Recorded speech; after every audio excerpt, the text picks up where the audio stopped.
എല്ലാവർക്കും ആത്മനമസ്കാരം. ഇന്നത്തെ നമ്മുടെ സത്സംഗം ആരംഭിക്കുകയാണ്.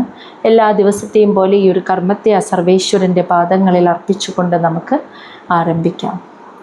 ഭാഗവതം പറയാനും കേൾക്കാനുമുള്ള അനുഗ്രഹവും അനുവാദവും നൽകണേ സർവേശ്വര.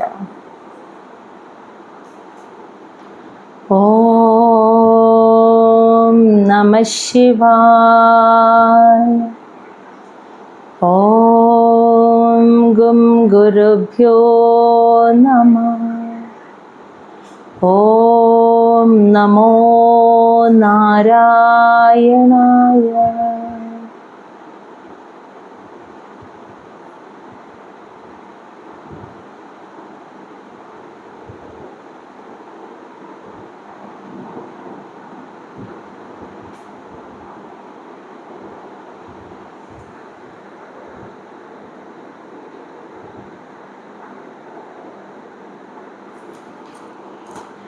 ശ്രീമദ് മഹാഭാഗവതം ചതുർത്ഥ സ്കന്ധം അധ്യായം 14 വേനൻ എന്ന രാജാവിൻ്റെ കഥ.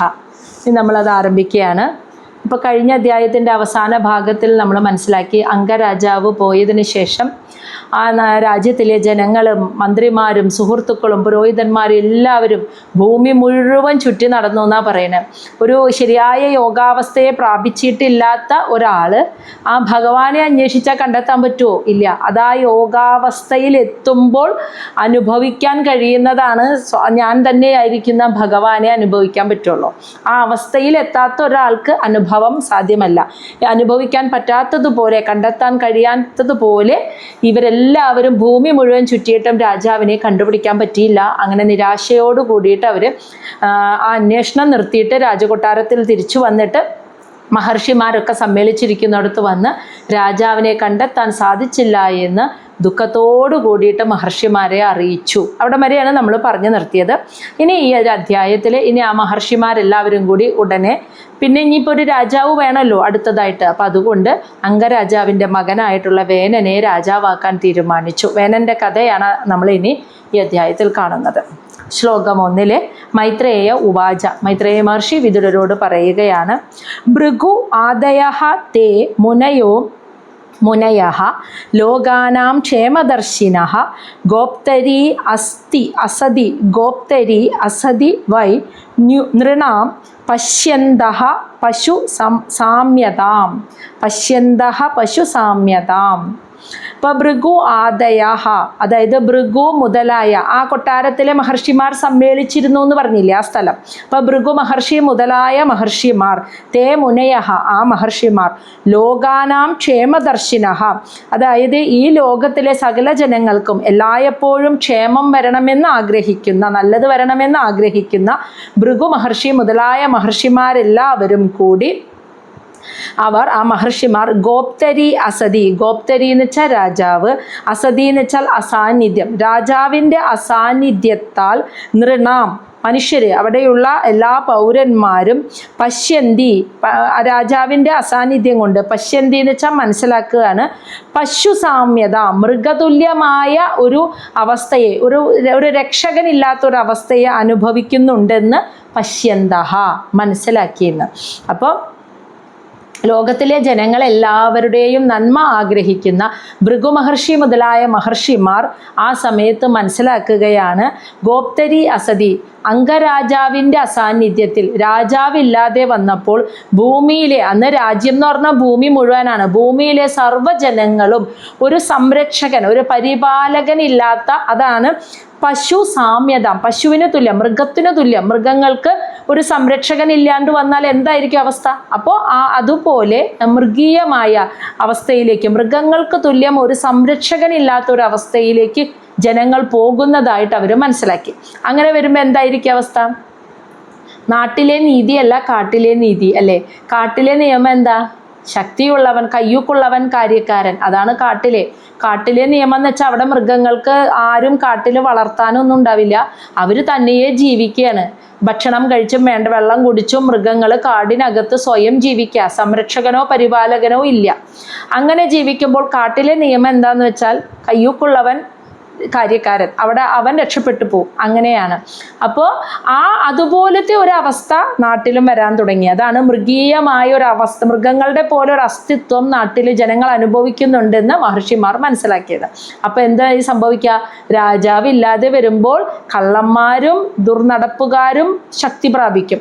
കാരണം ശിക്ഷിക്കാൻ ആരുമില്ല, നിയമം നടപ്പിലാക്കാൻ.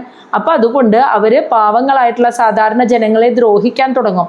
അപ്പോൾ കാട്ടിലെ നിയമം പോലത്തെ ഒരു അവസ്ഥ, കയ്യൂക്കുള്ളവൻ അതില്ലാത്ത പാവങ്ങളെ ഉപദ്രവിക്കുന്ന ഒരു അവസ്ഥയിലേക്ക് പോകുന്നുണ്ട് എന്ന് മഹർഷിമാർ മനസ്സിലാക്കി. അപ്പോൾ ജനങ്ങളുടെ നന്മ ആഗ്രഹിക്കുന്നവരാ, ഉടനെ അവരതിന് പരിഹാരം കാണും. അതാണ് ശ്ലോകം 2 വീരമാതരം ആഹൂയ സുനീതാം ബ്രഹ്മവാദിനഃ പ്രകൃതി അസമ്മതം വേനം അഭ്യഷിഞ്ചൻ പതിം ഭുവഃ. വീര, ആ വേനൻ്റെ മാതരം അമ്മയായ സുനീതാം സുനീതയെ ബ്രഹ്മവാദിനഃ ആ മഹർഷിമാർ ആഹൂയ വിളിച്ചു വരുത്തിയെന്ന്. ഉടനെ തന്നെ മഹർഷിമാരെല്ലാം വേനൻ്റെ അമ്മയായ സുനീതയെ വിളിച്ചു വരുത്തിയിട്ട് പ്രകൃതി അസമ്മതം, പ്രകൃതി ഒരു തീരുമാനം പറയണം അമ്മോട്, എന്താണ് വേനനെ രാജാവാക്കണം എന്നുള്ളത്. അപ്പോൾ പ്രകൃതി അസമ്മതം എന്ന് വെച്ചാൽ ആ കൊട്ടാരത്തിലെ മറ്റു പുരോഹിതന്മാർ, മന്ത്രിമാർ, ഇവരാരും തന്നെ അസമ്മതം, സമ്മതിക്കാത്ത, അംഗീകരിക്കാത്ത വേനം, ആ വേനനെ അഭ്യഷിഞ്ചൻ സിംഹാസനത്തിൽ ആരോഹണം ചെയ്യിക്കാൻ, പതിം ഭുവഃ, ഭുവ ഭൂമിയുടെ പതിയായിട്ട് രാജാവായിട്ട് സിംഹാസനാരോഹണം ചെയ്യിക്കണമെന്ന് അമ്മയെ അറിയിച്ചു എന്ന്. അപ്പോൾ മഹർഷിമാരെല്ലാവരും കൂടി വേനൻ്റെ അമ്മയായ സുനീതയെ വിളിച്ചു വരുത്തി. എന്നിട്ട് അവർ പറയുകയാണ്, മന്ത്രിമാർക്കോ ആർക്കും, ജനങ്ങൾക്കോ പ്രജകൾക്കോ മന്ത്രിമാർക്കോ ആർക്കും സമ്മതമല്ല. കാരണം അത്രയും ദുഷ്പ്രവൃത്തിയാണ്. കാട്ടിലെ മൃഗങ്ങളെ കൊന്നൊടുക്കുക, കൂടെ കളിക്കുന്ന കുട്ടികളെ കൊന്നൊടുക്കുക, കൊല ചെയ്യുക എന്നുള്ളത് ഒരു തമാശ പോലെ ആയിട്ടുള്ള ആളാണ് വേനൻ. അപ്പോൾ അത്രയും ക്രൂരത നിറഞ്ഞ മനസ്സുള്ള വേനനെ രാജാവാക്കണം എന്ന് ആർക്കും ഇഷ്ടമല്ല. അപ്പോൾ ആരും അംഗീകരിച്ചില്ലെങ്കിലും കൂടി ഈ മഹർഷിമാരെല്ലാവരും കൂടിയിട്ട് അമ്മയെ വിളിച്ചു വരുത്തിയിട്ട് പറഞ്ഞു, ഈ ഭൂമിയുടെ രാജാവായിട്ട്, സംരക്ഷകനായിട്ട് വേനനെ സിംഹാസനത്തിൽ ആരോഹണം ചെയ്യിക്കണം. ആ തീരുമാനം അവർ അമ്മയെ അറിയിച്ചു. ശ്ലോകം 3 ശ്രുത്വാ നൃപ ആസനഗതം വേനം അതി ഉഗ്രശാസനം നിലീല്യു ദസ്യവഃ സദ്യഃ സർപ്പത്രസ്ത ഇവ ആഘവഃ. ശ്രുത്വാ നൃപ ആസനഗതം വേനം അതി ഉഗ്രശാസനം നിലീല്യു ദസ്യവഃ സദ്യ സർപ്പത്രസ്ത ഇവ ആഘവഃ. ശ്രുത്വാ കേട്ടപ്പോൾ, നൃപ ആ രാജസിംഹാസനത്തിൽ, ആസനഗതം ആ രാജസിംഹാസനത്തിൽ വേനനെ ഇരുത്താൻ പോകുന്നു എന്ന് വേനനെ അതിഉഗ്രശാസനം എന്ന് വെച്ചാൽ എന്താ? അതിഉഗ്രം, അതികഠിനമായ രീതിയിൽ ശാസനം, ശിക്ഷ നടപ്പാക്കുന്നവനായ ആ വേനനെ, അത്രയും, അതായത് വേനനോ ദുഷ്ടനാണ്. അപ്പം വേനനോട് ആ നാട്ടിലെ മറ്റു കള്ളന്മാരും കൊലപാതകികളും കണ്ടാൽ വേനൻ എന്തായിരിക്കും ചെയ്യുക? വേനൻ തന്നെ ഒരു കൊലപാതകം ചെയ്യാൻ ഇഷ്ടമുള്ള ഒരാളാണ്. അതിൽ അത്രയും ദുഷ്ട മനസ്സാണ്. ശിക്ഷ നടപ്പാക്കുന്നതിലൊന്നും ഒരു ദയയും കൽപ്പിക്കില്ല, അങ്ങനത്തെ ആളാണ്. അപ്പോൾ അങ്ങനെ ആ ഒരാൾ രാജാവായി കഴിഞ്ഞാൽ ചെറിയ തെറ്റ് ചെയ്യുന്നവനെ വരെ ചിലപ്പോൾ കൊന്നൊടുക്കും. അതാണ് ഇവിടെ ഉദ്ദേശിച്ചത്. അതികഠിനമായ ശിക്ഷ നടപ്പാക്കുന്നവനായ വേനനെ രാജസിംഹാസനത്തിൽ ആരോഹണം ഇരുത്താൻ പോകുന്നു എന്ന് കേട്ടപ്പോൾ നിലീല്യു എന്ന് വെച്ചാൽ ഓടി ഒളിച്ചു എന്ന്. ദസ്യവഹ എന്ന് വെച്ചാൽ കള്ളന്മാരെല്ലാം സദ്യ, അത് കേട്ട വഴിക്ക് തന്നെ വളരെ പെട്ടെന്ന് തന്നെ രാജ്യത്തിൻ്റെ നാനാഭാഗങ്ങളിൽ നിന്ന് അവർ ഓടി ഒളിച്ചു, കള്ളന്മാരും ദുർനടപ്പുകാരും ഒക്കെ. എന്നിട്ട് ഉദാഹരണം പറയാണ്, സർപ്പങ്ങളിൽ നിന്ന് ത്രസ്ത, ഭയപ്പെട്ടിട്ട്, ഇവ ആഘവ എലികൾ ഓടി ഒളിക്കുന്നത് പോലെ. സർപ്പത്തിൻ്റെ കയ്യിൽപ്പെട്ട വിഴുങ്ങിക്കളയല്ലോ എന്ന് പേടിച്ചിട്ട് എലികൾ, സർപ്പമുണ്ട് എന്ന് കേട്ടാൽ എലികൾ ഓടി ഒളിക്കുന്നത് പോലെ വേനനെ രാജാവാക്കാൻ പോകുന്നു എന്ന് കേട്ട മാത്രയിൽ ആ നാട്ടിലെ കള്ളന്മാരും കൊലപാതകികളും ഓടി ഒളിച്ചു. അവർ ചെറിയ ചെറിയ കുറ്റങ്ങൾ ചെയ്യുന്നതാ. അതിലും വലിയ ക്രൂരത നിറഞ്ഞ മനസ്സുള്ള വേനൻ രാജാവായി കഴിഞ്ഞാൽ ഈ ശിക്ഷ ഇവരെയൊക്കെ പിടിച്ചു കെട്ടി കൊണ്ടുവന്നാൽ എല്ലാവരും ജയിലിൽ ഇടലല്ല, കൊന്നൊടുക്കലായിരിക്കും. അത്രയ്ക്ക് കഠിനമായ ശിക്ഷയാണ് വേനൻ കൊടുക്കുക. അതുകൊണ്ട് തന്നെ വേനനെ രാജാവാക്കാൻ പോകുന്നു എന്ന് കേട്ടപ്പോൾ കള്ളന്മാരും കൊലപാതകികളൊക്കെ ഓടി ഒളിച്ചു. സർപ്പമുണ്ട് എന്ന് കേട്ടാൽ എലികൾ ഓടി ഒളിക്കുന്നത് പോലെ ഒളിച്ചു. പിന്നെ ആരാ ഉള്ളത്? വേനൻ തന്നെ. എല്ലാ ക്രൂരതകൾക്കും കാരണഭൂതനായിട്ട് വേനൻ മാത്രമായി ആ രാജ്യം മുഴുവനും. ശ്ലോകം 4. സഹ ആരൂഢ നൃപസ്ഥാന ഉന്നദ്ധ അഷ്ടവിഭൂതിഭിः അവമേനേ മഹാഭാഗാൻ സ്തബ്ധഃ സംഭാവിതഃ സ്വതഃ. സഹ ആ വേനരാജാവ് ആരൂഢ നൃപസ്ഥാന രാജാവായി അങ്ങനെ സിംഹാസനത്തിൽ ആരോഹണം ചെയ്യപ്പെട്ടു. അങ്ങനെ കയറിയിരുന്നു. അങ്ങനെ ചെയ്തു കഴിഞ്ഞപ്പോൾ ഉന്നത മുകളിൽ, ഞാനാണ് ഏറ്റവും വലിയ മുകളിൽ ഇരിക്കുന്നവൻ, എന്നേക്കാൾ മുകളിൽ ആരും ഇല്ല എന്നൊരു തോന്നൽ കയറി. അഷ്ടവിഭൂതിഹി സർവ്വ ഐശ്വര്യങ്ങളും 8 ഐശ്വര്യങ്ങളും അനുഭവിക്കാൻ കിട്ടി. ഭൂമിയുടെ ചക്രവർത്തി എന്ന പദവിയിലേക്ക് എത്തിയപ്പോൾ സർവ്വ ഐശ്വര്യങ്ങളും അനുഭവിക്കാൻ വന്നപ്പോൾ എന്നേക്കാൾ മുകളിൽ ഇനി ആരുമില്ല എന്നൊരു ഉന്നത, ഏറ്റവും മുകളിൽ ഞാനാണ് എന്നൊരു തോന്നൽ വന്നു. അവമേനെ മഹാഭാഗാൻ, അതുകൊണ്ട് തന്നെ അവമേനെ അധിക്ഷേപിക്കാൻ ആരംഭിച്ചു എന്ന്. മഹാഭാഗാൻ മഹത് വ്യക്തികളെ, ആത്മീയമായി ഉയർന്ന തലങ്ങളിൽ എത്തിയിട്ടുള്ള മഹത് വ്യക്തികളെ അതോടെ അധിക്ഷേപിക്കാൻ തുടങ്ങി. സ്തബ്ധ മറ്റുള്ളവരുടെ ആ സ്തബ്ധ എന്ന് വെച്ചാൽ മറ്റുള്ളവരുടെ ആ വികാരങ്ങളെ, സംഭാവിത അതായത് മറ്റുള്ളവരുടെ വികാരങ്ങളെ ഒട്ടും തന്നെ മാനിക്കാതെ സ്വത എന്ന് വെച്ചാൽ സ്വയം, സംഭാവിത എന്ന് വെച്ചാൽ ഞാനാണ് ഏറ്റവും വലിയവൻ എന്ന് മഹാൻ എന്ന് പരിഗണിച്ച് നടക്കുന്നവനായി മാറി ആ വേനൻ എന്ന്. അപ്പോൾ സിംഹാസന ആരോഹണം നടത്തിയതോടുകൂടി വേനൻ്റെ മനസ്സിലെ സർവ്വ ഐശ്വര്യങ്ങളും വന്നപ്പോൾ ഞാനാണ് ഏറ്റവും ഉയർന്ന അവസ്ഥയിൽ ഇരിക്കുന്നവൻ എന്ന് തോന്നിയപ്പോൾ അതിനേക്കാൾ മഹത്തായിട്ടുള്ള മഹാത്മാക്കളായിട്ടുള്ള ആൾക്കാരെയൊക്കെ അപമാനിക്കുക, അവരെയൊന്നും വില വെക്കാണ്ടായി തുടങ്ങി. അതുമാത്രമല്ല മറ്റുള്ളവരുടെ വേദനയ്ക്കും വികാരങ്ങൾക്കും യാതൊരു പ്രാധാന്യവും കൊടുക്കാതെ സ്വയം, അതാണ് സ്വതഃ സംഭാവിത, സ്വയം ഞാനാണ് മഹാൻ എന്ന് ചിന്തിക്കാൻ തുടങ്ങി ആ വേനൻ. ശ്ലോകം 5. ഏവം മദ അന്ത ഉത്സിക്തഃ നിരംകുശഃ ഇവ ദ്വിപഃ പര്യടൻ രഥം ആസ്ഥായ കമ്പയൻ ഇവ രോദസി. അപ്പം എന്താ സംഭവിക്കുക? ഏവം ഇപ്രകാരം മത അന്ത ശക്തിയാലും ആ രാജാവ് എന്ന അധികാരവും ശക്തിയും ഒക്കെ വന്നപ്പോൾ അന്ധനായി തീർന്നു, അഹങ്കാരം കൊണ്ട് അന്ധനായി. ഉത്സിക്ത എന്ന് വെച്ചാൽ അഹങ്കാരിയായി തീർന്നു. നിരംകുശഃ എന്ന് വെച്ചാൽ നിയന്ത്രണമില്ലാത്തവനായിട്ട്, അതായത് ഒന്നിനും അനിയന്ത്രിതമായ രീതിയിൽ ഇവദ്വിപഃ, ദ്വിപഹ എന്ന് പറഞ്ഞാൽ അർത്ഥം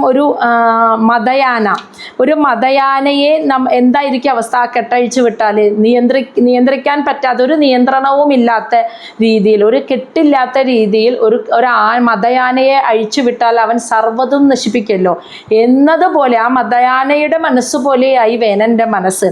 അതായത് അധികാരവും ശക്തിയും പവറൊക്കെ കിട്ടിയപ്പോൾ ഞാനാണ് ഏറ്റവും ഉയർന്നത് എന്ന അഹങ്കാരം അതങ്ങോട്ട് കൂടിയപ്പോൾ നിയന്ത്രിക്കാൻ ആരുമില്ലാത്തൊരു മതയാനയുടെ അവസ്ഥയിലായി വേനൻ. അങ്ങനെ പര്യടൻ യാത്ര ചെയ്തു എന്ന്, രഥം ആസ്ഥായ രഥത്തിൽ കയറിയിട്ട്, കമ്പയൻ ഇവ എന്ന് വെച്ചാൽ വിറപ്പിച്ചുകൊണ്ട്, രോദസി എന്ന് വെച്ചാൽ ആകാശവും ഭൂമിയും ചുറ്റുപാടും ദിക്കുകളെയെല്ലാം വിറപ്പിച്ചുകൊണ്ട് രഥത്തിൽ കയറി ഇങ്ങനെ പര്യടനം ചെയ്യുകയാണ്. വേനനെ എല്ലാവരുടെയും ഉള്ളിൽ ഒരു ഭയമുണ്ടാക്കിക്കൊണ്ട് രഥത്തിൽ കയറി അതിവേഗത്തിൽ ഭൂമി മുഴുവൻ ഇങ്ങനെ ചുറ്റാണ്. ചക്രവർത്തിയായില്ലേ, അപ്പം എൻ്റെ അധികാരം എല്ലാവരെയും അറിയിക്കണം, വേനൻ വരുന്നു എന്ന് പറയുമ്പോൾ എല്ലാവരും പേടിക്കണം. അപ്പോൾ ഭൂമിയെയും ആകാശത്തെയും വിറപ്പിക്കുന്ന രീതിയിൽ അതിവേഗത്തിൽ രഥത്തിൽ കയറി ഇങ്ങനെ യാത്ര ചെയ്യാനും തുടങ്ങി. അപ്പോൾ അത് കാണുന്ന എല്ലാവരും ഭയപ്പെടാൻ തുടങ്ങി. ശ്ലോകം 6. എന്നിട്ട് പര്യടനം നടത്തുക മാത്രമല്ല, പോണ വഴിക്ക് ചെയ്യുന്ന കാര്യങ്ങൾ എന്താണെന്നറിയോ? ന യഷ്ടവ്യം ന താതവ്യം ന ഹോതവ്യം ദ്വിജഃ ക്വചിത് ഇതി ന്യവാരയത് ധർമ്മം ഭേരി ഘോഷേണ സർവശഃ. ന യഷ്ടവ്യം അതായത് ന ദാതവ്യം ന ഹോതവ്യം ദ്വിജ ബ്രാഹ്മണന്മാർ പോകുന്ന വഴിയിൽ ബ്രാഹ്മണന്മാരോട് പറയാണ്, കാണുന്ന ബ്രാഹ്മണരോടൊക്കെ, അല്ലയോ ബ്രാഹ്മണരെ, ക്വചിത്ത് നിങ്ങൾ ഒരിക്കലും ന യഷ്ടവ്യം ഒരു യാഗവും യജ്ഞവും ഇനി ഇവിടെ ചെയ്യാൻ പാടില്ല. ന ദാതവ്യം ദാനധർമ്മങ്ങളൊന്നും ചെയ്യാൻ പാടില്ല. ന ഹോതവ്യം ഒരു ഹോമവും കഴിക്കാൻ പാടില്ല. ഇപ്രകാരം നിവാരയത് ധർമ്മത്തെ അതായത് ധാർമ്മിക മൂല്യത്തെ അങ്ങ് നിവാരയത് എന്ന് വെച്ചാൽ നശിപ്പിച്ചു കളഞ്ഞു. ഭേരിഘോഷേണ സർവശഃ സർവശഃ എല്ലായിടത്തും ഭേരിഘോഷേണ എന്ന് വെച്ചാൽ പെരുമ്പറ കൊട്ടി അറിയിക്കുകയായിരുന്നു എന്ന്. വേനൻ ഈ രഥത്തിൽ കയറി യാത്ര ചെയ്യുമ്പോൾ പോകുന്നതിൻ്റെ പിന്നാലെ പെരുമ്പറ കൊട്ടിയിട്ട് ഉറക്ക അറിയിച്ചുകൊണ്ടാണ് പോകുന്നത്. അല്ലയോ ബ്രാഹ്മണരെ, നിങ്ങൾ ഒരിക്കലും ഇനി ഇവിടെ യാഗയജ്ഞാദി കർമ്മങ്ങൾ ചെയ്യരുത്, ഹോമം ചെയ്യരുത്, ദാനധർമ്മങ്ങൾ ചെയ്യരുത്. അങ്ങനെ ആ ധർമ്മത്തെ പൂർണ്ണമായിട്ട്, ധാർമ്മിക മൂല്യങ്ങളെ പൂർണ്ണമായും നശിപ്പിക്കുകയാണ് വേനൻ ചെയ്തത്. അങ്ങ് പെരുമ്പറ കൊട്ടിയിട്ടാണ്, ആഹ്വാനം ചെയ്തിട്ടാണ് സർവശഃ എല്ലാ ദിക്കുകളിലേക്കും വേനൻ യാത്ര ചെയ്തത്. യാഗയജ്ഞാദി കർമ്മങ്ങൾ എന്തിനാ ചെയ്യണേ? നമ്മുടെ മഹർഷിമാർ എന്തിനാണ് ഈ ഹോമവും യാഗവും പൂജയൊക്കെ ചെയ്തുകൊണ്ട് പോകുന്നത്? അത് ചെയ്യുന്നതിൻ്റെ കാരണം എന്താണെന്ന് വെച്ചാൽ, നമ്മൾ യാഗവും യജ്ഞവും നടത്തുമ്പോൾ കഴിഞ്ഞ അധ്യായങ്ങളിലായിട്ട് കണ്ടു, ദേവന്മാരാണ് അത് സ്വീകരിക്കാൻ വരുന്നത്. കാരണം ഈ ഭൂമിയിൽ കാണുന്ന സ്ഥൂലമായ എല്ലാത്തിനും അതിനെ നിയന്ത്രിക്കുന്ന ഓരോ ദേവന്മാരുണ്ട്. ഭൂമിക്ക് ഒരു നിയന്ത്രിക്കുന്ന ദേവതയുണ്ട്, വായുവിനൊരു ദേവനുണ്ട്, അഗ്നിക്കൊരു ദേവനുണ്ട്, ജലത്തിനൊരു ദേവനുണ്ട്, സൂര്യനൊരു ദേവനുണ്ട്, ചന്ദ്രനൊരു ദേവനുണ്ട്, ആകാശത്തിന്, സർവ്വതിനും. ഇവിടെ നമ്മൾ ഈ അനുഭവിക്കുന്ന ഇവയ്ക്കെല്ലാത്തിനും നിയന്ത്രിക്കുന്ന, മനസ്സിനൊരു നിയന്ത്രിക്കുന്ന ഒരു ദേവനുണ്ട്, ഇന്ദ്രിയങ്ങളെ നിയന്ത്രിക്കുന്ന ദേവനുണ്ട്, കണ്ണുകളെ, പഞ്ചേന്ദ്രിയങ്ങളെ നിയന്ത്രിക്കുന്ന ദേവന്മാരുണ്ട്. ഇങ്ങനെ എല്ലാത്തിനെയും നിയന്ത്രിക്കുന്ന ഓരോ സ്ഥാനം ഓരോരോ ദേവന്മാർക്ക് നൽകിയിട്ടുണ്ട്. നമ്മളെങ്ങനെയാണ് ഈ ഭൂമിയിൽ ജീവിക്കുന്നത്? വായുവോ ജലമോ അഗ്നിയോ ആകാശമോ സൂര്യനോ ഭൂമിയോ ഒന്നില്ലെങ്കിൽ മനുഷ്യന് ജീവിക്കാൻ പറ്റുമോ? അപ്പോൾ ഒരു സ്ഥൂല ശരീരമെടുത്ത് ഈ ഭൂമിയിൽ നമ്മൾ ജീവിക്കുമ്പോൾ ഈ ഭൂമിയിൽ നമുക്ക് ജീവിക്കാൻ സാധിക്കുന്നത് അവരെല്ലാം, ഭൂമി അമ്മ, ഭൂമിദേവി ഭൂമിയെ നിയന്ത്രിച്ച് നിർത്തി ഇങ്ങനെ അതിൻ്റെ ചലനം അതുപോലെ കൊണ്ടുപോകുന്നത് കൊണ്ടല്ലേ നമ്മൾ ഇത്ര സ്വസ്ഥമായി ഭൂമിയിൽ ജീവിക്കുന്നത്. വായു അതുപോലെ എല്ലായിടത്തും ഒരേപോലെ നിൽക്കുന്നത് കൊണ്ടല്ലേ നമ്മൾ പ്രാണവായു വലിക്കുന്നത്. ജലം, ആകാശം, സൂര്യൻ, അഗ്നി ഇവയെല്ലാം അവർ നിയന്ത്രിച്ച് നമുക്ക് കൃത്യമായി തരേണ്ട രീതിയിൽ തരുന്നത് കൊണ്ടാണ് അതിനെയൊക്കെ സുഖമായി അനുഭവിച്ച് ഈ പഞ്ചഭൂതങ്ങളാൽ നിർമ്മിതമായ ഈ ശരീരത്തെ സ്വീകരിച്ച് നമ്മൾ ഈ ഭൂമിയിൽ ജീവിക്കുന്നത്. അപ്പോൾ അവർക്ക് അർഹതപ്പെട്ട കൃതജ്ഞതയോടുകൂടിയിട്ടുള്ള ആരാധന അവർക്ക് നമ്മൾ തിരിച്ചു കൊടുക്കണ്ടേ? ഒരാളിൽ നിന്ന് എന്തെങ്കിലും സ്വീകരിക്കുമ്പോൾ നമ്മൾ തിരിച്ചു നൽകണ്ടേ? ഒരു കൃതജ്ഞതയും ഒരു സ്നേഹവും ഒരു പ്രാർത്ഥനയും കൊടുക്കില്ല. അതേപോലെ തന്നെ അവരുടെ അനുഗ്രഹം കൊണ്ട് അവരിതൊക്കെ നിറവോടുകൂടി നമുക്ക് നൽകുന്നത് കൊണ്ട് നമ്മൾ ഈ ഭൂമിയിൽ സുഖമായ ഒരു കുറവുമില്ലാതെ ജീവിക്കുമ്പോൾ അവർക്ക് തിരിച്ചു നൽകുന്ന ആരാധന, ആ കൃതജ്ഞത, അതാണ് ഈ യാഗം, ഹോമം എന്നീ കർമ്മങ്ങളിലൂടെ നടക്കുന്നത്. അത് ധർമ്മമാണല്ലോ, തീർച്ചയായിട്ടൊരു ധർമ്മമാണ്. അത് മുടക്കാനാണ് വേനൻ പറയുന്നത്. ഞാനാണ് ഏറ്റവും വലിയ രാജാവ്, ഇനി എന്നെ പൂജിച്ചാൽ മതി, എന്നെ ആരാധിച്ചാൽ മതി, എനിക്ക് മുകളിൽ ഇനി വേറൊരു ശക്തിയില്ല. അപ്പോൾ അതിനപ്പുറത്ത് നിൽക്കുന്ന ആ ഈശ്വരനെ അറിയണില്ല എന്നർത്ഥം. അഹങ്കാരം കൊണ്ട് മൂടി. എന്നിട്ട് തന്നെ പൂജിച്ചാൽ മതി എന്ന് പറഞ്ഞപ്പോൾ ധാർമ്മിക മൂല്യങ്ങളെല്ലാം അവിടെ നശിപ്പിക്കപ്പെട്ടു എന്നർത്ഥം.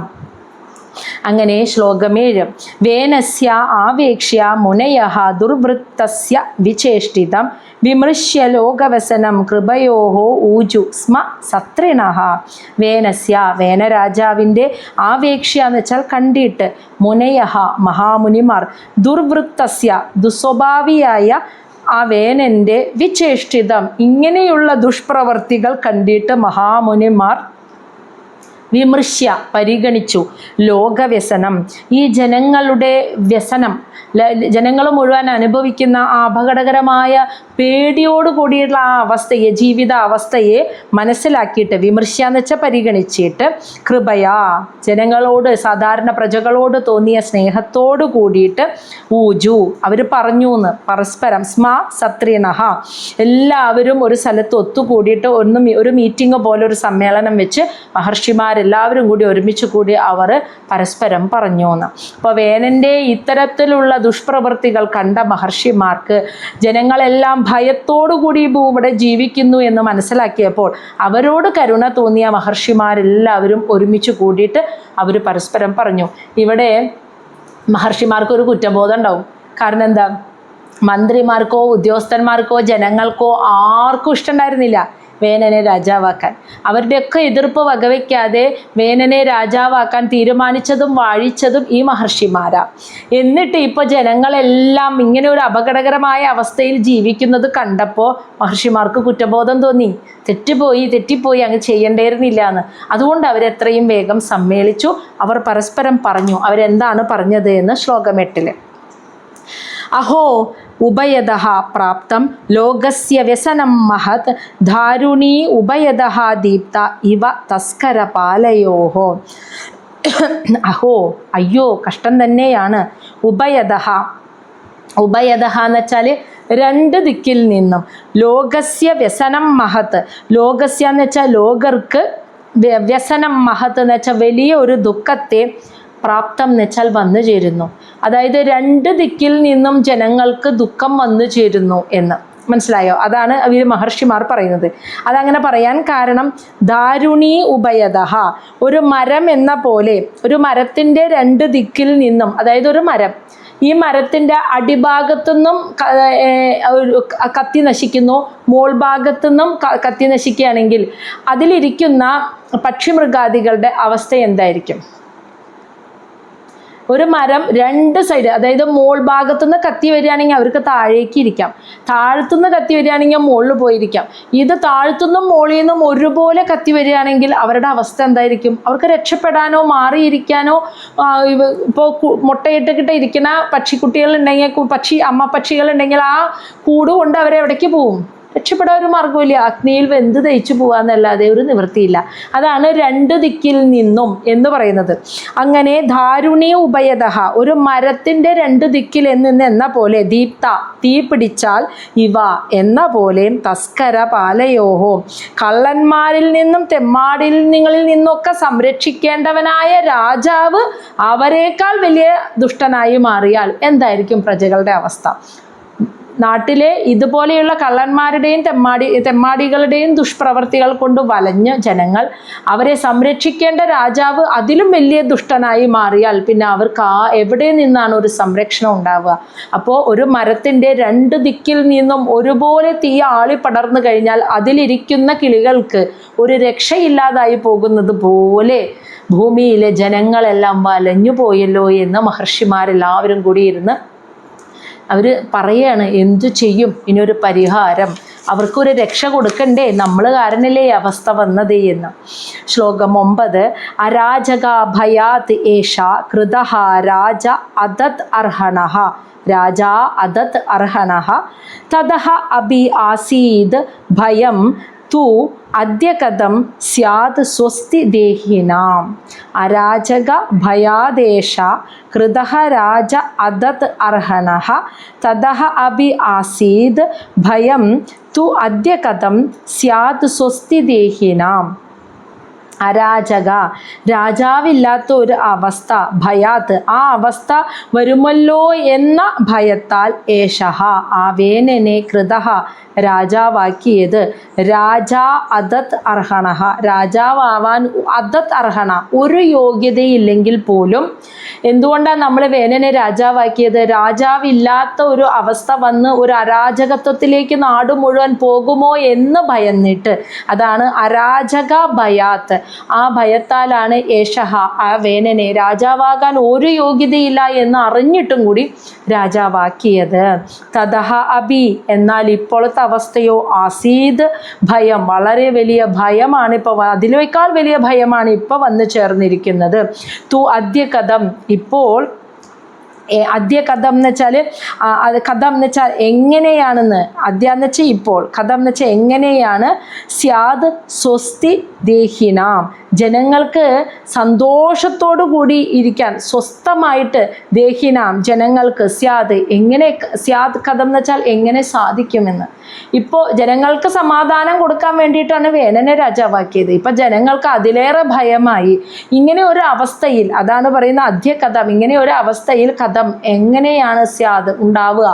ജനങ്ങൾക്ക് സ്വസ്തിയും സമാധാനവും സന്തോഷവും എങ്ങനെ പ്രജകൾക്ക് കൊടുക്കാൻ പറ്റും? രാജാവും ദുഷ്ടൻ, നാട്ടിലെ കള്ളന്മാരും എല്ലാവരും കൊലപാതകികൾ അതിലേറെ എല്ലാം കൂടി വന്നപ്പോൾ വല്ലാത്തൊരു അരാജകാവസ്ഥ. പക്ഷെ എന്ത് ചെയ്യാം, ഒരു രാജാവ് ഇല്ലാത്ത അവസ്ഥ വന്ന ഒരു അരാജകത്വത്തിലേക്ക് പോവാതിരിക്കാൻ വേനനെ നമ്മൾ രാജാവാക്കി, ഒരു യോഗ്യതയില്ല എന്നറിഞ്ഞിട്ടും. അതിപ്പോൾ അതിലേറെ ദോഷമായി, അതിലേറെ ഭയവും വന്നു. ജനങ്ങൾ ഇനി എങ്ങനെ സമാധാനത്തോടെ ജീവിക്കും? ശ്ലോകം 10. അഹോഹോ ഇവ പയഃ പോഷഃ പോഷകസ്യ അപി അനർത്ഥഭൃത് വേനഃ പ്രകൃതി ഏവ ഖല സുനീതാഗർഭസംഭവഃ. അവർ പറയാണ് കേട്ടാ, മഹർഷിമാർ പരസ്പരം പറയാണ്, അഹോ അഹഹ ഇവ, സർപ്പത്തെ എന്ന പോലെ, പായഹ എന്ന് വെച്ചാൽ പാല് നൽകിയിട്ട്, പോഷഹ പോഷിപ്പിക്കുക, പോഷഹസ്യ അതിന് വളർത്തുന്ന ആള്. അപ്പോൾ ഒരു ആള് സർപ്പത്തിന് പാല് കൊടുത്ത് വളർത്തുമ്പോൾ എന്താ കുഴപ്പം? പാലാകുന്ന പോഷണം കൊടുത്ത് സർപ്പത്തിനെ വളർത്തിയാൽ അനർത്ഥഭൃത് അഭി, ആ വളർത്തുന്ന ആൾക്ക് വളർത്തുന്നവനാണെങ്കിൽ പോലും അനർത്ഥഭൃത്, അവന് വരെ അത് വലുതായി കഴിഞ്ഞാൽ കയറി കൊത്തും സർപ്പം. സർപ്പത്തിന് ഇത് എനിക്ക് പാല് തരുന്ന ആളാണെന്ന് ചിന്ത വരില്ല, അതിനെ വരെ അത് എടുത്തു കൊത്തും. എന്നതുപോലെ വേനരാജാവ് പ്രകൃതിയായേവ, പ്രകൃതിയാൽ തന്നെ ഖലഹ എന്ന് വെച്ചാൽ ദുഷ്ടനാണെന്ന്. സുനീത ഗർഭസംഭവ, സുനീതയ്ക്ക് ഗർഭത്തിൽ ജനിച്ചവനായ വേനൻ ജനിച്ചപ്പോൾ ജന്മനാ തന്നെ ഒരു അസന്മാർഗിയാണ്, ദുഷ്ടനാണ്, ക്രൂരനാണ്. സർപ്പത്തിൻ്റെ സ്വഭാവം പോലെ, സർപ്പത്തിൻ്റെ സ്വഭാവമാണ്, ജന്മനാ ഉള്ള സർപ്പത്തിൻ്റെ സ്വഭാവമാണത്, അല്ലേ? അതിനെ പാല് വന്ന കൈയാണോ, പാല് കൊടുക്കാനാണോ ആള് വരുന്നത് എന്നൊന്നും അറിയില്ല. ശബ്ദം കേട്ടോടത്തേക്ക് അത് കൊത്തും. അപ്പോൾ ഒരു ആള് സർപ്പത്തിന് പാല് കൊടുത്ത് വളർത്തി വലുതാക്കി കൊണ്ടുവന്നാൽ എന്താ സംഭവിക്കുക? അയാളെ തന്നെ ആ സർപ്പം കൊത്തുന്നത് പോലെ സർപ്പത്തിൻ്റെ പ്രകൃതിയാലുള്ള സ്വഭാവമാണത്. അതിനിപ്പോൾ അയാളെ വധിക്കണം എന്ന് വിചാരിച്ചിട്ടല്ല, പക്ഷെ അതിൻ്റെ പ്രകൃതിയാലുള്ള സ്വഭാവ, ശബ്ദം കേട്ടോടത്തേക്ക് കൊത്തുക എന്നുള്ളത്. എന്ന് പറയുന്നത് പോലെ വേനൻ, സുനീതയുടെ ഗർഭത്തിൽ ജനിച്ച വേനൻ്റെ പ്രകൃതിയാലുള്ള സ്വഭാവമാണ് ഈ ദുഷ്ടത്തരം. കാരണം അമ്മയുടെ അച്ഛനായ മൃത്യുദേവനെ കണ്ടാണ് വളർന്നത്, അനുഗമിച്ചുകൊണ്ടാണ് വളർന്നത്. അപ്പം കൊല്ലുക എന്നുള്ളതൊരു എന്താ പറയുക, ഒരു സന്തോഷമാണ്, ഒരു ആഹ്ലാദമാണ് ആൾക്ക്. അപ്പം അത്രയും ദുഷ്ടത്തരം അവൻ്റെ ജന്മനാ ഉള്ളതാണ്, ചോരയിലുള്ളതാണ് ആ വേനന്. അപ്പം അതുകൊണ്ട് വേനനെ തിരുത്താൻ പറ്റില്ല. ശ്ലോകം 11. നിരൂപിതഃ പ്രജാപാലഃ സഹ ജിഗാംസതി വൈ പ്രജാഃ തദാ അഭി സാന്ത്വയേമ അമും ന അസ്മാൻ തത് പാതകം സ്പൃശേത്. നിരൂപിതഃ പ്രജാപാലഃ സഹ ജിഗാംസതി വൈ പ്രജാഃ തദാ അഭി സാന്ത്വയേമ അമും ന അസ്മാൻ തത് പാതകം സ്പൃശേത്. നിരൂപിതഃ നിയമിച്ച, പ്രജാപാലഃ ജനങ്ങളെ അതായത് പരിപാലിക്കാനായിട്ട് രാജാവായി നിയമിച്ച സഹ ആ വേനൻ ജിഗാംസതി ഉപദ്രവിക്കാൻ തുടങ്ങി, ആ ജനങ്ങളെ തന്നെ ഉപദ്രവിക്കാൻ തുടങ്ങി. തഥാ അഭി എന്നാലും ക്ഷമയോട് കൂടിയിട്ട്, മഹർഷിമാർക്ക് നല്ല കോപമുണ്ട് എന്നാലും കൂടിയിട്ട്, സാന്ത്വയേമ അതായത് സമാധാനത്തിൽ നല്ല സാന്ത്വനിപ്പിക്കണം അമും അവനോട് പെട്ടെന്ന് ദേഷ്യത്തിൽ അവനെ ശപിക്കാൻ പാടില്ല, അവൻ രാജാവാണ്. അതുകൊണ്ട് വളരെ സമാധാനത്തിൽ ക്ഷമയോടെ അവനെ സാന്ത്വനിപ്പിക്കണം. അസ്മാൻ നമ്മളെ തത് പാതകം സ്പൃശേത് ഈ ഒരു പാതകം അവൻ ചെയ്യുന്ന ഈ ഒരു ദുഷ്കർമ്മങ്ങളുണ്ടല്ലോ അതിൻ്റെ കർമ്മഫലം ന സ്പൃശേത് നമ്മളെ സ്പർശിക്കാതിരിക്കണമെങ്കിൽ ആദ്യം നമ്മളെല്ലാവരും കൂടി അവനെ ചെന്ന് കണ്ട് വേനനെ കണ്ട് സാന്ത്വനിപ്പിക്കണമെന്ന് അവർ തീരുമാനിച്ചു. ഇപ്പോൾ ജനങ്ങളെ സംരക്ഷിക്കാൻ വേണ്ടി നമ്മൾ നിയമിച്ച വേനൻ എന്ന രാജാവ് ജനങ്ങളെ ഉപദ്രവിക്കാൻ തുടങ്ങിയപ്പോൾ എങ്കിൽ പോലും വേനനെ ശപിക്കണ്ട, ആദ്യം വേനനോട് സമാധാനമായിട്ട് സംസാരിച്ച് വേനനെ സാന്ത്വനിപ്പിച്ച് നല്ല രീതിയിലേക്ക് കൊണ്ടുവരാൻ ശ്രമിക്കാം. കാരണം വേനൻ ചെയ്യുന്ന ഈ ദുഷ്കർമ്മങ്ങളുടെ ഫലം ഇല്ലെങ്കിൽ നമുക്കും വരും. കാരണം മഹർഷിമാരുടെ തീരുമാനമാണ് വേനനെ രാജാവാക്കുക എന്നുള്ളത്. അവൻ ചെയ്യുന്ന ഈ കർമ്മഫലം നമുക്കും കൂടി അനുഭവിക്കേണ്ടി വരും. അത് സംഭവിക്കാതിരിക്കണമെങ്കിൽ അവനെ ആദ്യം തന്നെ പറഞ്ഞൊന്ന് സാന്ത്വനിപ്പിക്കണമെന്ന് അവർ തീരുമാനിച്ചു. ശ്ലോകം 12. തത് വിദ്വത് അസത്വൃത്തഃ വേനഃ അസ്മാഭി കൃതഃ നൃപഃ സാന്ത്വിതഃ യദി നഃ വാചം ന ഗൃഹീഷ്യതി അധർമ്മകൃത് ലോകധിക്കാര സന്ദഗ്ധം ദഹിഷ്യാമഃ സ്വതേജസ. അപ്പം അതുവരെ അവർ ആ കോപത്തെയൊക്കെ അടക്കി പിടിച്ച് സാന്ത്വനിപ്പിക്കാനാണ് ചെന്നത് കേട്ടോ. തത് അതായത് തത് അതിനെ വിദ്വദ്ബി തത് വിദ്വദ്ബി അസത്ത്, അതായത് അസത്ത് എന്ന് വെച്ചാൽ ദുഷ്ടനാണ് എന്ന് തത് വിദ്വദ്ബി അത് അറിഞ്ഞുകൊണ്ട് തന്നെ, അസത് വൃത്തക ദുർനടപ്പുകാരനാണെന്ന് അറിഞ്ഞുകൊണ്ട് തന്നെ, വേനഹ വേനൻ അസ്മാബി നമ്മളാൽ കൃതഹ നൃപഹ അവനെ രാജാവാക്കി വാഴിപ്പിച്ചത് നമ്മളാണ്. അവനൊരു അസത്താണ്, അവനൊരു ദുഷ്ടനാണെന്ന് അറിഞ്ഞുകൊണ്ട് തന്നെ അവനെ രാജാവാക്കി വാഴിച്ചത് നമ്മളാണ് എന്ന് മഹർഷിമാർ പറയാണ്. അതാണ് നമ്മൾ ചെയ്ത പാപം. അത് ചെയ്യാൻ പാടില്ലാത്തതായിരുന്നു, പക്ഷേ രാജ്യത്തിൻ്റെ സംരക്ഷണത്തിന് വേണ്ടിയിട്ടാണ് അങ്ങനെ ചെയ്തത്. അപ്പം അവൻ ഒരു അസത്താണെന്ന് അറിഞ്ഞിട്ടും കൂടി അവനെ രാജാവാക്കി വാഴിച്ചത് നമ്മളാണ്. അതുകൊണ്ട് ആ പാപത്തിൻ്റെ കർമ്മഫലം നമ്മളും അനുഭവിക്കേണ്ടി വരും. അതിനാൽ സാന്ത്വിത എന്ന് വെച്ചാൽ നമ്മൾ നല്ല രീതിയിൽ സാന്ത്വനിപ്പിക്കുന്ന രീതിയിൽ സമാധാനമായിട്ട് അവനെ കൊണ്ടുവരണം. യതി എങ്കിൽ ന വാചഹ നമ്മുടെ വാക്കുകൾ, അതായത് ന വാചക എന്ന് വെച്ചാൽ നമ്മുടെ വാക്കുകൾ, ന ഗൃഹിഷ്യതി സ്വീകരിക്കുന്നില്ല എങ്കിൽ എന്ന് വെച്ചാൽ അധർമ്മകൃത്ത് അധർമ്മിയായിട്ടുള്ള ആ വേനൻ, ആദ്യം നമുക്ക് സാന്ത്വനിപ്പിച്ച രീതിയിൽ പറഞ്ഞു നോക്കാം. അധർമ്മിയായ ആ വേനൻ നമ്മുടെ വാക്കുകൾ, ആ അധർമ്മത്തിൻ്റെ പാത, അധർമ്മകൃത്ത് എന്ന് വെച്ചാൽ അധർമ്മത്തിൻ്റെ പാതയിൽ നിന്നും പിന്തിരിഞ്ഞ് അതിൽ നിന്ന് പുറകോട്ട് വരാൻ, ന ഗൃഹിഷ്യതി എന്ന് വെച്ചാൽ തയ്യാറാകുന്നില്ല, നമ്മുടെ വാക്കുകൾ അവൻ കേൾക്കുന്നില്ല എങ്കിൽ ലോകധിക്കാരഹ ലോകത്തിന് ദ്രോഹം ചെയ്യാണ്. ലോകത്തെ പരിപാലിക്കേണ്ട രാജാവ് അതിന് വിപരീതമായ അധർമ്മം പ്രവർത്തിക്കുമ്പോൾ, ലോകത്തിൽ ധിക്കാരം ചെയ്യുമ്പോൾ സന്ദഗ്ധം എന്ന് വെച്ചാൽ ആ പാപകർമ്മത്താൽ തന്നെ അവൻ സ്വയം ദഹിച്ചുകൊണ്ടിരിക്കുകയാണെന്ന്. അതിൻ്റെ കൂടെ സ്വതേജസ നമുക്ക് നമ്മുടെ തേജസ്സിനാലും ദഹിഷ്യാമഹ അവനെ പൂർണ്ണമായി ദഹിപ്പിച്ചു കളയാമെന്ന് അവർ തീരുമാനിച്ചു. അപ്പോൾ ആദ്യം വേനനെ സാന്ത്വനിപ്പിക്കാം, അങ്ങനെ രീതിയിൽ സംസാരിക്കാം എന്ന് വിചാരിച്ചിട്ടാണ് പോയത്. അപ്പോൾ എന്താണ്, വേനൻ ഒരു ദുഷ്ടനാണെന്ന് അറിഞ്ഞിട്ട് പോലും വേനനെ രാജാവാക്കിയത് നമ്മളാണ്. അതുകൊണ്ട് നമ്മൾക്ക് ആ കർമ്മഫലം വരും. അത് വരാതിരിക്കണമെങ്കിൽ ആദ്യം വേനനെ സാന്ത്വനിപ്പിക്കുന്ന രീതിയിൽ പറഞ്ഞു മനസ്സിലാക്കി കൊടുക്കുക. ആ തെറ്റ് എന്താണെന്ന് പറഞ്ഞു മനസ്സിലാക്കി കൊടുക്കുമ്പോൾ ചിലവർ അത് കേൾക്കുമ്പോൾ മനസ്സിലാക്കിയിട്ട് അതിൽ നിന്നും തിരിച്ചു പോരും. ഇപ്പം നമ്മൾ ആ ധ്രുവൻ്റെ കഥയൊക്കെ കേട്ടില്ലേ? അപ്പോൾ അതുപോലെ ആ ധ്രുവന് മുത്തശ്ശനെ ഉപദേശിച്ചപ്പോൾ മനസ്സിലായി, അപ്പോൾ തിരിച്ചു പോന്നു. അതുപോലെ ചിലപ്പോൾ അത് കേട്ട് മനസ്സിലാക്കി കഴിഞ്ഞാൽ ആ തെറ്റിൽ നിന്ന് തിരിച്ചു പോന്നാലോ. അതുകൊണ്ട് നമുക്ക് ഉപദേശിച്ചു കൊടുക്കുക ആദ്യം. പക്ഷേ അധർമ്മത്തിൻ്റെ പാത എന്നിട്ടും നമ്മുടെ വാക്കൊന്നും കേൾക്കാതെ അധർമ്മത്തിൻ്റെ പാത അതിനെ വിടാൻ തയ്യാറാകാതെ നമ്മുടെ വാക്കുകളെയൊക്കെ വേനൻ തള്ളിക്കളയുകയാണെങ്കിൽ സ്വതവേ അവൻ ചെയ്യുന്ന ഈ ധിക്കാരത്തിന്, ഈ അധർമ്മത്തിന് അവൻ സ്വയം ആ പാപകർമ്മം കൊണ്ട് അവൻ സ്വയം ദഹിച്ചുകൊണ്ടിരിക്കുകയാണ്. അതിൻ്റെ കൂടെ നമുക്ക് നമ്മുടെ സ്വതേജസ്സാൽ, നമ്മുടെ തേജസ്സിനാൽ അവനെ അങ്ങോട്ട് പൂർണ്ണമായിട്ട് അങ്ങോട്ട് ദഹിപ്പിച്ചു കളയാമെന്ന് മഹർഷിമാർ തീരുമാനിച്ചു. അവർക്ക് പേടിയാണ്, ഇല്ലെങ്കിൽ ഇത് ഇനിയും പാപകർമ്മം ചെയ്യുന്നതിൻ്റെ ഫലം ഞാൻ അനുഭവിക്കേണ്ടി വരില്ലേ എന്നുള്ളൊരു ഭയം. ശ്ലോകം 13. ഏവം അദ്യവസായ ഏനം മുനയഃ ഗൂഢമന്യവഃ ഉപവ്രജ്യ അബ്രുവാൻ വേനം സാന്ത്വയിതാ ച സാമഭി. ഏവം ഇപ്രകാരം അദ്യവസായ ഏനം തീരുമാനിച്ചുറപ്പിച്ചിട്ട്, ഏനം ആ വേനനെ മുനയഃ മഹർഷിമാർ ഗൂഢമന്യവഃ അവരുടെ ഉള്ളിലുള്ള ദേഷ്യം മുഴുവൻ ഉള്ളിൽ തന്നെ അടക്കി പുറത്തേക്ക് കാണിക്കാതെ, അപ്പം മഹർഷിമാർ ഇപ്രകാരം തീരുമാനിച്ചുറപ്പിച്ച് അവരുടെ ഉള്ളിലെ ദേഷ്യത്തെ ഉള്ളിൽ തന്നെ അടക്കിയിട്ട് അവർ ആ വേനനെ കാണാനായിട്ട് ഉപവ്രജ്യ അവൻ്റെ സമീപത്തേക്ക് ചെന്ന് അബ്രുവാൻ അവനോട് പറഞ്ഞു. വേനം അല്ല രാജാവായ വേനനോട് സാന്ത്വയിത്ത ആദ്യം തന്നെ സാന്ത്വനിപ്പിച്ച ശേഷം ച സാമഭി മധുരമായ വാക്കുകൾ, വേനനെ സന്തോഷിപ്പിക്കുന്ന രീതിയിൽ മധുരമായ വാക്കുകൾ പറഞ്ഞ് വേനനെ ഒന്ന് സാന്ത്വനിപ്പിച്ചിട്ട് വേനനോട് ഇപ്രകാരം പറഞ്ഞു എന്ന്. എന്നിട്ടാണ് കാര്യത്തിലേക്ക് കടക്കുന്നത്. അപ്പോൾ ഇപ്രകാരം തീരുമാനിച്ചുറപ്പിച്ച് ഉള്ളിലെ കോപമൊക്കെ ഉള്ളിൽ തന്നെ അടക്കി മഹർഷിമാർ വേനൻ ഇരിക്കുന്ന സമീപത്തേക്ക് ചെന്നു. ആദ്യം നല്ല മധുരമുള്ള വാക്കുകളൊക്കെ പറഞ്ഞ് വേനനെ ഒന്ന് സാന്ത്വനിപ്പിച്ചിട്ട് അബ്രുവാൻ രാജാവിനോട് ഇപ്രകാരം പറയാൻ തുടങ്ങി. ഇനി എന്താണ് മഹർഷിമാർ പറഞ്ഞത് എന്നുള്ളത് നമുക്ക് തുടങ്ങി വെക്കാം. ശ്ലോകം 14 മുനയ ഊജു മഹർഷിമാർ പറയാണ്. നൃപവര്യ നിബോധ ഏതത് യത്തെ യത് തേ വിജ്ഞാപയാമ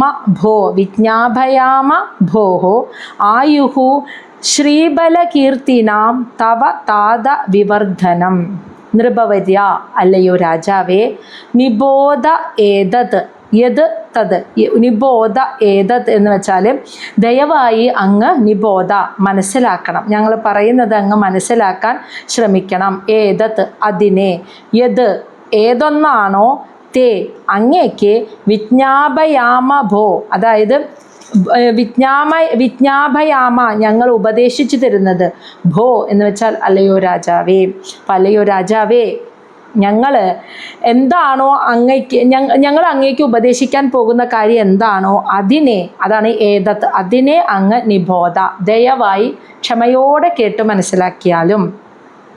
ആയുഹു അങ്ങയുടെ ആയുസ്, ശ്രീ അങ്ങയുടെ ഐശ്വര്യം, ബലം അങ്ങയുടെ ശക്തി, കീർത്തിനാം അങ്ങയുടെ സത്കീർത്തി, തവ ഇവയെല്ലാം അങ്ങയുടെ ഇതെല്ലാം, താത അല്ലയോ പ്രിയപുത്ര, വിവർദ്ധനം അവയൊക്കെ വർദ്ധിപ്പിക്കുന്നതിന് വേണ്ടി, നല്ല രീതിയിൽ വളർത്തുന്നതിന് വേണ്ടിയുള്ള കാര്യമാണ് ഞങ്ങൾ പറയാൻ പോകുന്നത്.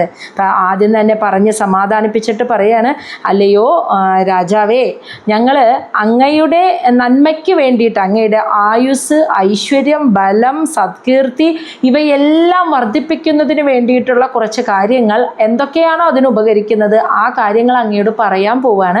അങ്ങ് അത് വളരെ ശ്രദ്ധയോടുകൂടി കേട്ടാലും എന്ന് ആദ്യം പറഞ്ഞു. ഇനി എന്താ പറയാൻ പോണേന്നുള്ളത് നമുക്ക് നാളെ നോക്കാമല്ലേ, അപ്പോഴതിനൊരു കണ്ടിന്യൂഷൻ വരുമല്ലോ.